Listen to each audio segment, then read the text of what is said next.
నమస్తే. ఓం నమ శివాయ. ప్రతి జీవికి పుట్టుక మరణం తప్పనిసరి. మనిషి కూడా అంతే.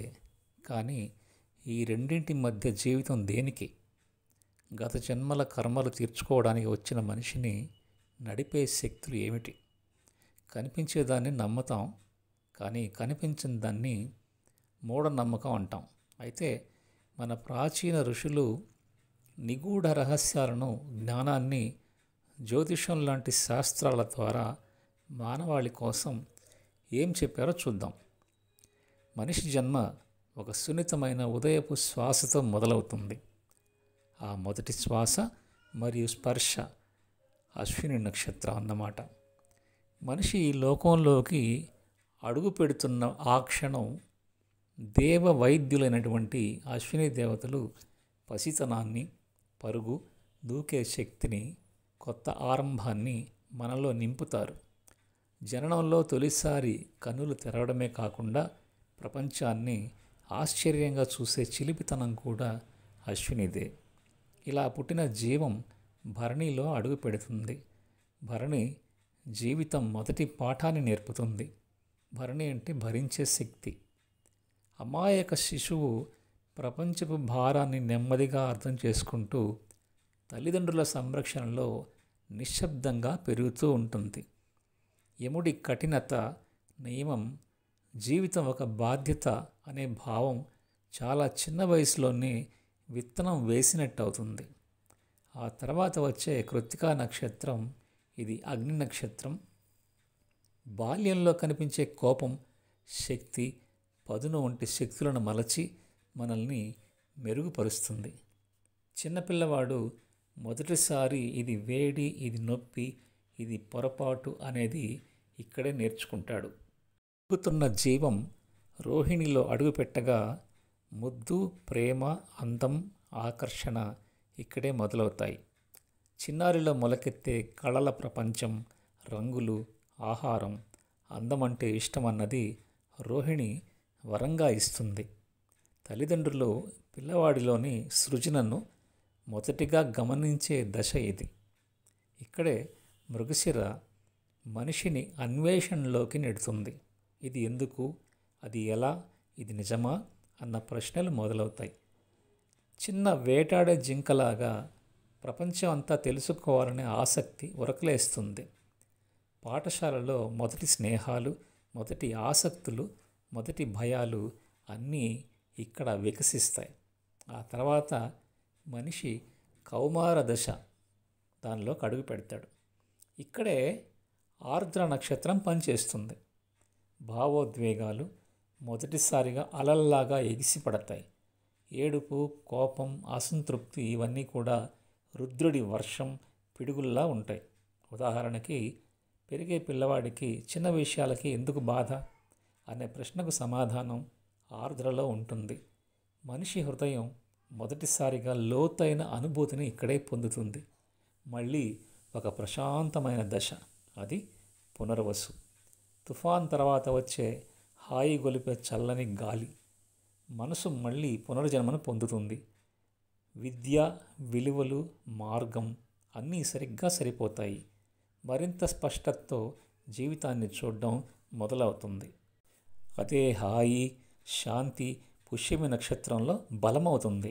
గురువు దిద్దిన శిష్యుళ్ళ క్రమశిక్షణ, ధర్మం, బాధ్యతలతో పాటు నాయకత్వ లక్షణాలు పెరుగుతాయి. అయితే ఆశ్లేష నక్షత్రం రాగానే జీవితం అంతర్గతంగా మారుతుంది. లోతైన ఆలోచనలు, రహస్యాలు, ఆకర్షణలు, బంధాలు అన్నీ తీవ్రతరమవుతాయి. యుక్త వయసులో కనిపించే ఆ లోతైన భావాలు, నేను ఎవరు అనే తాత్విక ప్రశ్నలు ఈ దశలోనే రంగులు మారుతాయి. తర్వాత మఖా వస్తుంది. ఇది పూర్వీకుల ఆశీర్వాదం. నా కుటుంబం ఏమిటి, నా మూలాలు ఏమిటి అన్న అవగాహన వస్తుంది. తన రక్తంలో ఉన్న గర్వం, తన వంశంలో ఉన్న విలువలు, మనిషి జీవన దిశను మార్చడం ఇక్కడ మొదలవుతుంది. అదే సమయంలో పూర్వ పాల్గొని ప్రేమతో ప్రవేశిస్తుంది. వినోదం, ప్రేమ, కళ, సౌందర్యం అన్నీ ప్రకాశవంతమైన పువ్వుల్లా వికసిస్తాయి. యువతలో కనిపించే ప్రేమ, స్నేహం, ఆకర్షణ, స్వేచ్ఛ ఇవన్నీ ఈ నక్షత్రం యొక్క ఆశీర్వాదాలు మాత్రమే. జీవితం మొదటిసారి వేదికపై నిలబడినట్టుగా వెలిగిపోతుంది. ఆ వెలుగు ఉత్తర ఫాల్గునిలో పరిపక్వమవుతుంది. బాధ్యతలు, పెళ్లి నిర్ణయాలు, భాగస్వామ్యం అన్నీ ఇక్కడ రూపాన్ని సంతరించుకుంటాయి.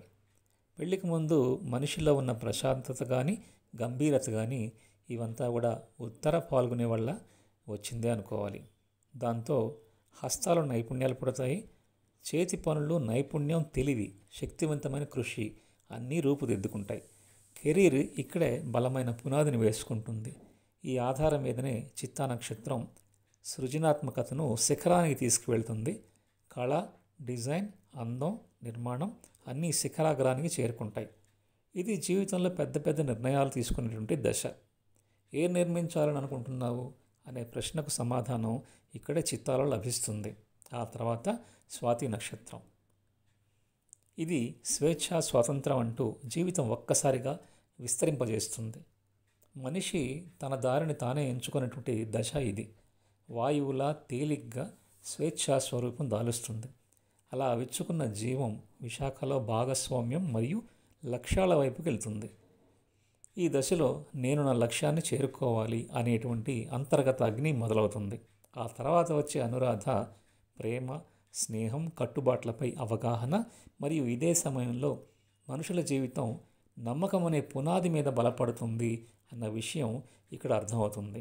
దాంతో జ్యేష్ఠ బాధ్యతలను విపరీతంగా పెంచుతుంది.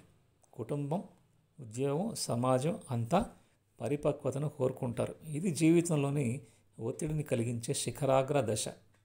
ఇలా ఒత్తిడి పెరుగుతున్నప్పుడు మూలా నక్షత్రం అన్నింటినీ పునఃస్థాపితం చేస్తుంది.